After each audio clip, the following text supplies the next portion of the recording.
Hi friends, good morning. As usual ಕೆಲಸ start ಮಾಡಿಕೊಂಡು ಹಾಲು ಕರ್ಕೊಬಂದು ಕೊಟ್ಟರು. ನಾನು ಕೂಡ ಟೀ ಕುಡಿದು ಅವಾಗೆಲ್ಲ ಟೀ ಮಾಡಿಕೊಟ್ಟು ನಮ್ಮ ಗಿಡದಲ್ಲಿ ಇವತ್ತು 3 ರೋಸ್ ಬಿಟ್ಟಿತ್ತು, ಕಿತ್ಕೊಬಂದೆ.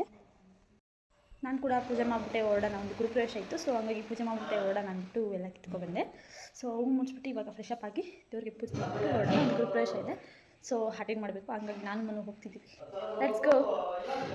ನಾನು ಕೂಡ ಫ್ರೆಶ್ ಅಪ್ ಆಗಿ ಬಂದು ಒಂದೇ ಸತಿ ರೆಡಿ ಕೂಡ ಆಗಿ ತಲೆ ಬಂದು ಬಚ್ಕೋಬೇಕಿತ್ತು. ಸ್ವಲ್ಪ ಪೂಜೆ ಮಾಡಿ ಮುಗಿಸ್ಬಿಡೋಣ ಅಂತ ಪೂಜೆ ಮಾಡಿ ಆಮೇಲೆ ರೆಡಿಯಾಗಿ ಅಮ್ಮನ ಮನೆ ಹತ್ರ ಬಂದು ತಿಂಡಿ ತಿನ್ಕೊಂಡು ಇಬ್ಬರು ಕೂಡ ಹೊರಟ್ವಿ. ಬಿಸಿಲು ಮಾತ್ರ ಅಷ್ಟೇ ಬಿಸಿಲೇನಿರಲಿಲ್ಲ. ಸೊ ಹಂಗಾಗಿ ನಾವು ನಿಧಾನಕ್ಕೆ ಹೋಗೋಣ ಅಂದ್ಬಿಟ್ಟು ಇನ್ನೂ ಟೈಮ್ ಇತ್ತಲ್ಲ, ಇನ್ನೂ 11 o'clock ಆಗಿತ್ತು ಅಷ್ಟೇ.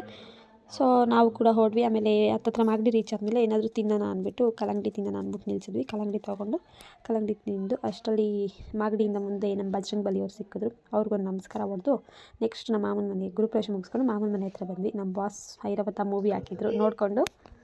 ನಮ್ಮ ಬಾಸ್ ಮೂವಿ ಅಂದರೆ ಏನು ಕಮ್ಮಿನ. ಸೊ ಎಷ್ಟು ಸತಿ ನೋಡಿದ್ರು ಬೇಜಾರೇ ಆಗಲ್ಲ, ನೋಡ್ತಾನೆ ಇರಬೇಕನ್ಸುತ್ತೆ ನಮ್ಮ ಬಾಸ್ ಮೂವೀಸು.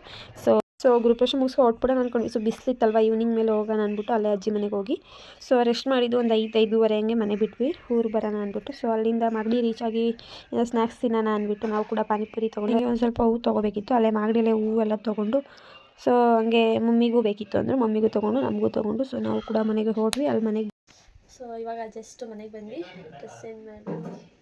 ನನಗೆ ಕಿವಿ ಅಂತೂ ಎಷ್ಟು ನೋವು ಬಂದ್ಬಿಟ್ಟೈತೆ ಅಂದರೆ ಗೈಸ್, ಯಾಕೆಂದರೆ ಭಾರ ಅಂದರೆ ಭಾರ, ನನಗೆ ಕಿವಿ ವೆಯ್ಟ್ ಅಂದರೆ ವೆಯ್ಟ್, ಅದು ಎಷ್ಟೊಂದು ಬಿಚ್ಚಾಕ್ಬಿಡೋಣ ಅನಿಸ್ಬಿಟ್ಟಿತ್ತು. ಸೊ ಅದನ್ನು ಬಿಚ್ಚಾಕ್ಬಿಟ್ಟು ಹಾಕೊಂಡು ಇವಾಗ ಒಂಥರ ಮನಸ್ಸಿಗೆ ಸಮಾಧಾನ ಆಗ್ತಿದೆ. ಇನ್ನು ನನಗೆ ಹ್ಯಾಪಿ ಆಗಿರೋ ವಿಚಾರ ಏನಂತಂದರೆ, ಸೊ ಇವತ್ತು ಬ್ಯಾಂಗ್ಳೂರಿಂದ ಬರ್ತಾ ನಿಯರ್ ತಾವರೆಕೆರೆ ಬೀಚ್ ಮೇಲೆ ಪೆಟ್ರೋಲ್ ಹಾಕ್ಸೋಂಥ ಬಂಕಿಗೆ ಹೋದ್ವಿ.